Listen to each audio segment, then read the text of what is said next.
입니다. 오늘 부활주일에 특별히 저는 이 예루살렘에서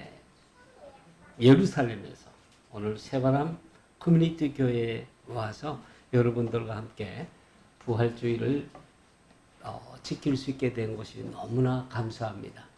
1차적으로는 우리의 대선배님이 되시는 정웅섭 목사님이나 은중갑 목사님, 이상훈 목사님, 서정훈 목사님, 이분들이 저희들의 다 익숙히 우리가 배움을 얻었던 분들인데, 서정훈 목사님은 저희 고등학교 선배님이시고 또 신학교 선배님이시고 교수님이셨습니다.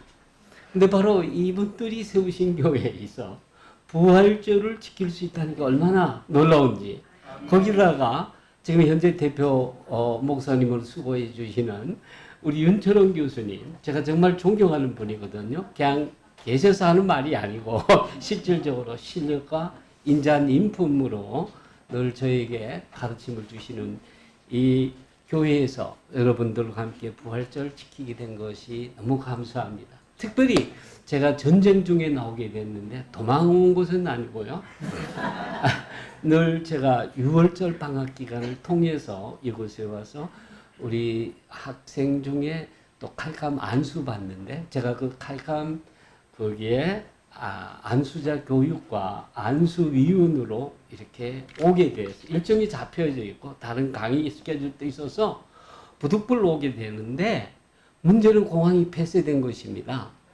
그런데 오기는 와야 되고 어떻게 왔겠습니까? 예루살렘에서 아침에 일찍 아침 버스를 타고 네비게이브 광야길을 거쳐서 타바 국경을 통과해서 타바 국경에서 다시 버스를 한 4시간 동안 타고 샤르멜 쉐이크라고 하는 휴양 도시에서 비행기를 타고 터키 이스탄불을 경유해서 그곳에서 한 6시간 기다렸다가 다시 그리스 아테네에서 6시간 경유를 하고 다시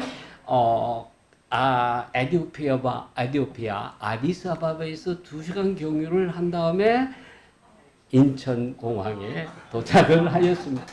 바로 그리고 나서 오늘 이 부활절을 맞이하니 얼마나 더 감격이겠습니까? 그래서 오늘 이 부활절은 제 신앙 역사 중에 가장 뜻깊은 부활절이 아닌가 싶습니다.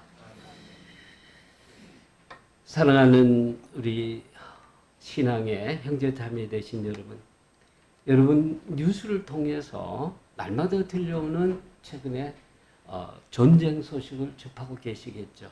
이스라엘과 이란에서 일어나는 소식과 소리를 듣고 계시는 줄 압니다. TV와 각종 매체를 통해서 하늘을 가르러 나오는, 밤하늘에는 오히려 참 성광처럼 지나가는 미사일을 아마 보셨을 줄 압니다. 그리고 폭발음도 들으신 줄 압니다. 그리고 어떤 분들은 왱 하는 소리도 들으신 분이 있을 줄 압니다. 비록 어떤 TV나 매체를 통해서일지 모르지만 그 소리가 바로 미사일이 날아온다는 걸 알리는 공습경보 사이렌입니다. 그 소리는 단순한 경고음이 아닙니다.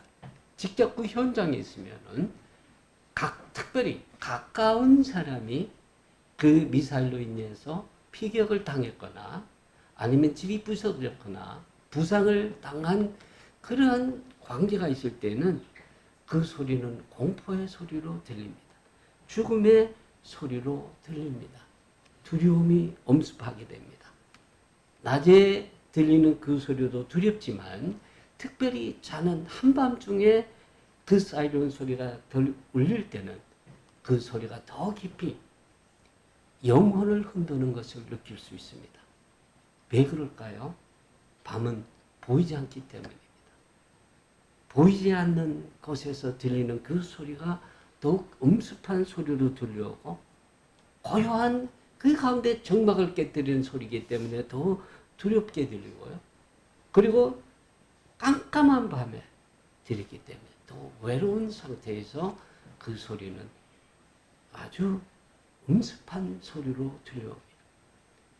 밤에 울리는 공습 사이렌은 단순히 귀로 들리는 게 아니고 가슴으로, 존재에 대한 두려움으로 깊이 파고드는 것을 저는 느꼈습니다. 사람들이 잠에 깨어나 파자마 차림으로 방공으로 달려갑니다. 아이를 들쳐업고 황급히 내려갑니다.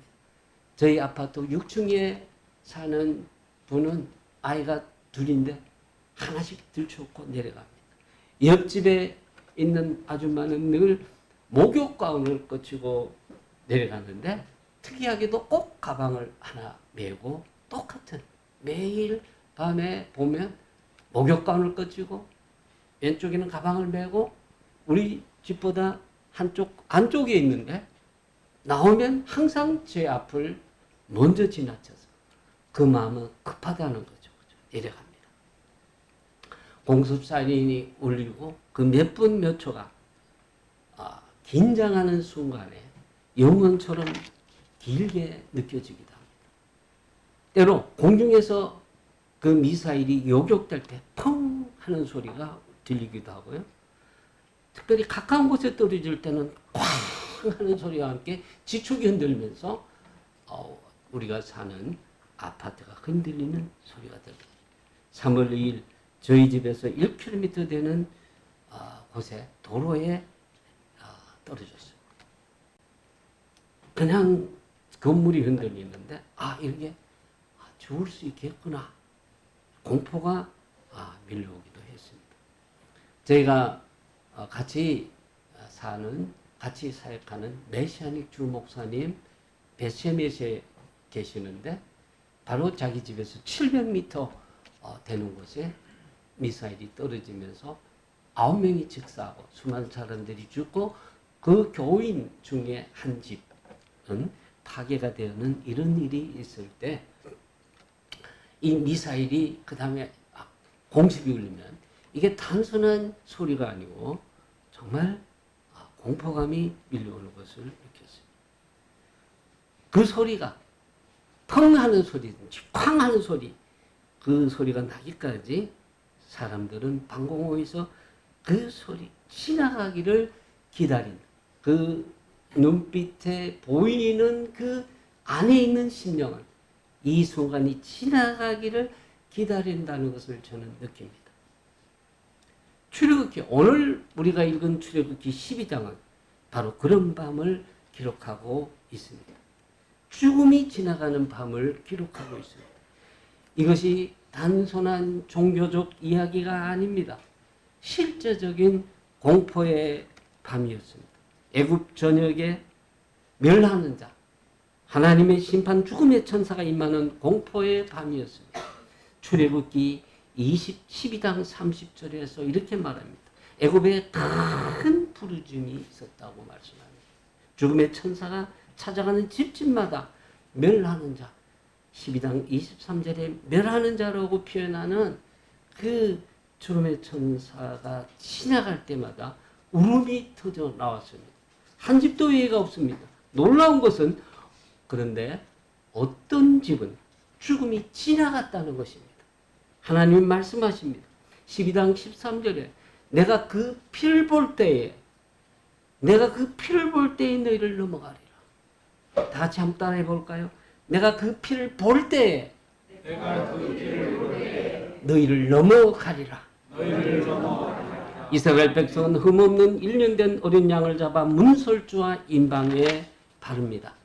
여기에 중요한 것은 그들의 감정이나 의지가 아니었습니다. 그들이 얼마나 담대했는가, 그들이 얼마나 멘탈이 강하고 믿음이 강했는가, 그것이 아니었습니다. 죽음이 지나가는 기준은 그 밤에 사람들의 담대함이나 강한 멘탈이나 강한 믿음의 소유 여부가 아니었습니다. 피가 있는가 없는가, 오직 그것만이 죽음이 지나가는 기준이었습니다. 그 밤에 죽음이 무작위로 아무데나 찾아오는 그런 밤이 아니었습니다. 죽음은 피가 없는 집을 찾아갔고 피가 있는 집은 넘어갔습니다. 사랑하는 여러분, 이것이 얼마나 엄청난 메시지입니까? 죽음조차도 하나님께서 세우신 기준 안에 움직인다는 사실입니다. 그 피를 볼 때에 내가 넘어가리라. 사랑하는 여러분, 출애굽기의 그 밥은 과거의 이야기로 끝나지 않습니다. 오늘 또 우리의 삶에 공포의 사이렌이 있습니다. 개인적으로 두려움의 사이렌이 있습니다. 불안의 사이렌이 있습니다.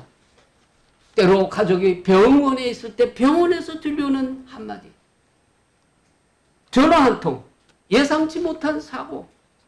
제가 이번에 와서 잠깐 지인의 경영하는 그 회사의 직원이 응급실에 실려가서 함께 기도해 주고자 하는 마음으로 갔는데, 아주 응급실에 있는 환자에게는 직계가족 위에는 안 된다고 하더라고요. 근데 그 응급실에 앉아있는, 응급실 대기실에 앉아있는 분들이 어느 분 보호자 계세요? 그러면 그냥 펄떡 일어나서 급히 그쪽으로 달려가는 것을 보았습니다.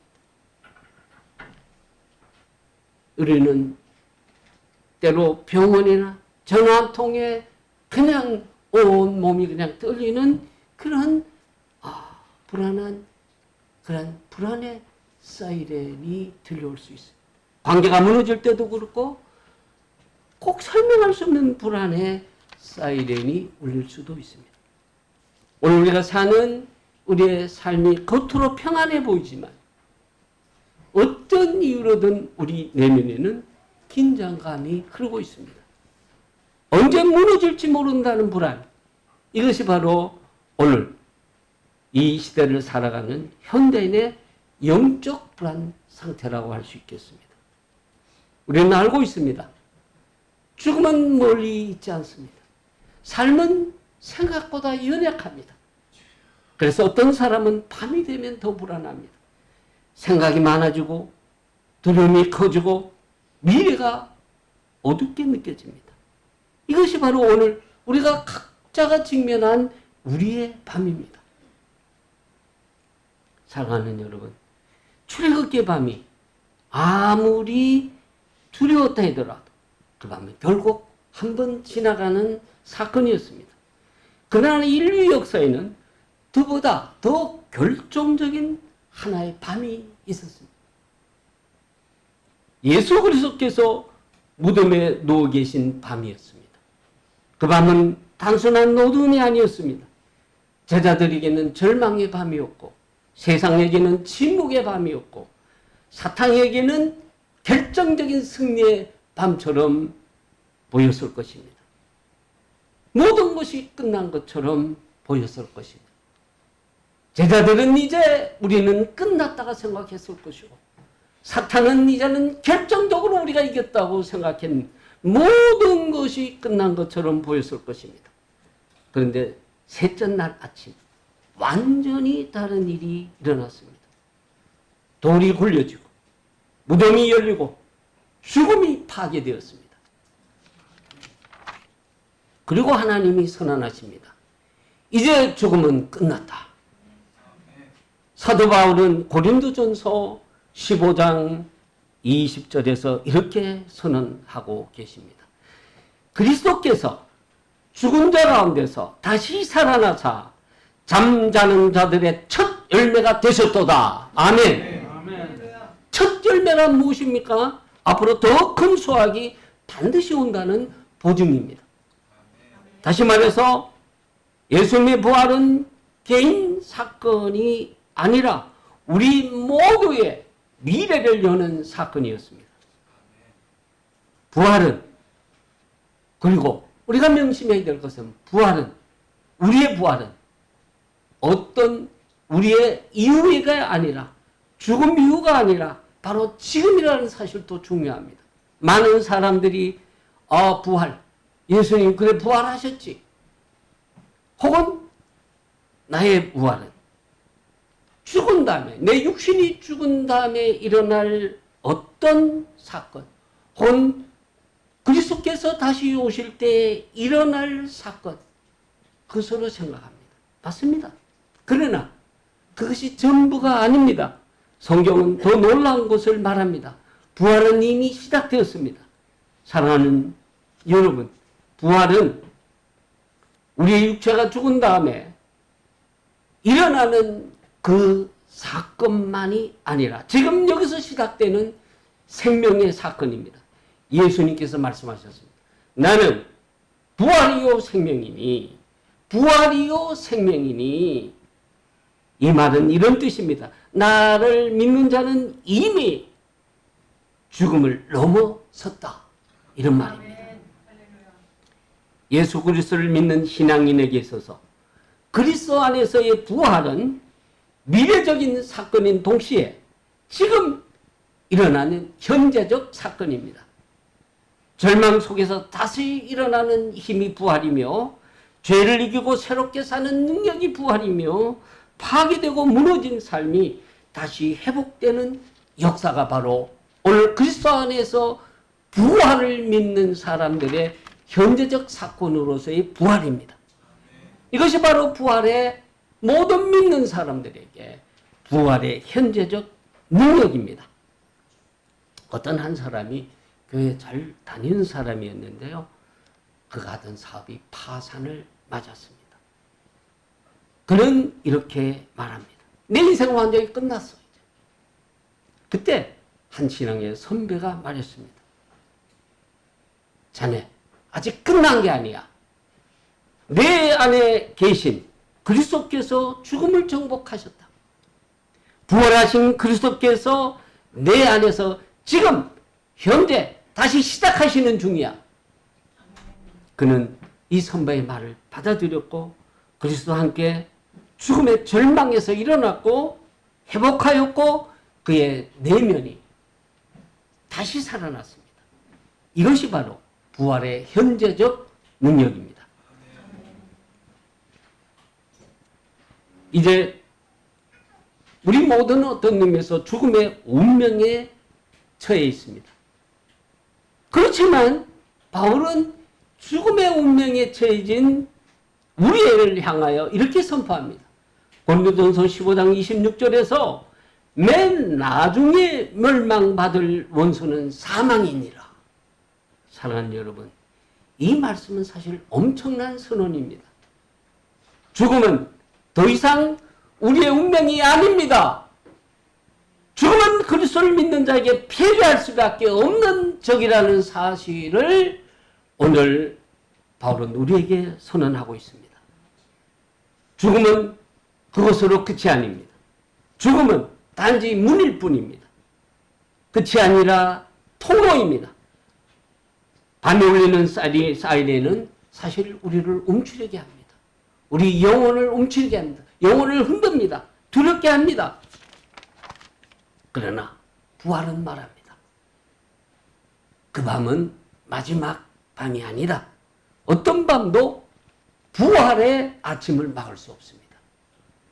사랑하는 여러분, 초대교회 성도들은 왜 그렇게 담대했을까요? 초대교회 성도들이 고난을 당하고 박해를 받고 때로는 톱으로 썰리기도 하고 가시가 박힌 판을 지나가면서도 조금도 두려움 없이 그 박해를 이겨낼 수 있었던 이유는 무엇일까요? 날마다 초대교회 성도들은 죽음의 위협함에 살았지만 그러나 그들은 흔들리지 않았습니다. 왜 그랬을까요? 그들은 부활을 믿었기 때문입니다. 부활을 믿는 사람은 달라집니다. 죽음을 두려워하지 않습니다. 현실에 놀라지 않습니다. 절망에 머무르지 않습니다. 왜냐하면 이미 그들은 결말을 알고 있기 때문입니다. 사랑하는 형제 자매 성도 여러분, 지금 여러분의 삶에 어떤 사이렌이 울리고 계신가요? 건강에 문제로 인한 사이렌이 울고 있습니까? 사배 문제로 인해서 여러분의 심령에 사이렌이 울리고 있습니까? 재정의 문제로 사이렌이 울리고 있습니까? 미래에 대한 막연한 불안으로 사이렌이 울리고 있습니까? 어떤 사람과의 관계의 깨어짐으로 인한 사이렌이 울리고 있습니까?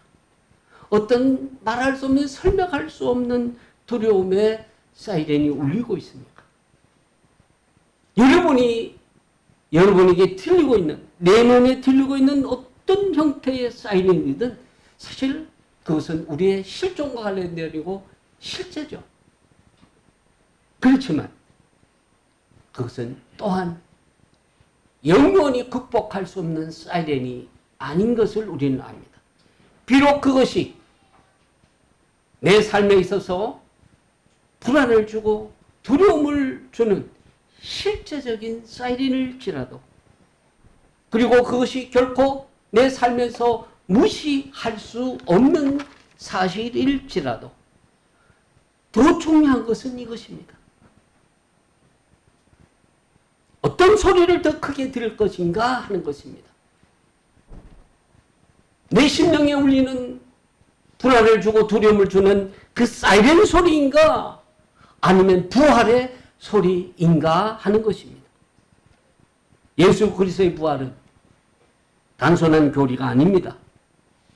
그것은 여러분의 삶을 다시 시작하는, 우리의 삶을 다시 시작하는 능력인 줄 믿습니다.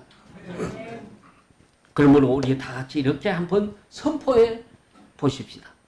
저를 따라서 나는 죽음 아래 있지 않다. 나는 두려움 아래 있지 않다. 나는 이미 그리스도 안에 있는 생명 안에 있다. 아멘. 여러분 지금 어떤 밤을 지나고 계십니까? 혹시 공습 사이렌처럼 두려움이 계속 울리는 밤을 지나고 계십니까? 그렇다면 여러분 기억하십시오. 문설주의 피가 죽음을 막았듯이 십자가의 피는 여러분을 살리는 능력입니다. 아멘. 그리고 부활하신 그리스도는 여러분을 죽음에서 생명으로 이끄시는 줄 믿습니다. 아멘. 기도하겠습니다. 살아계신 하나님 아버지,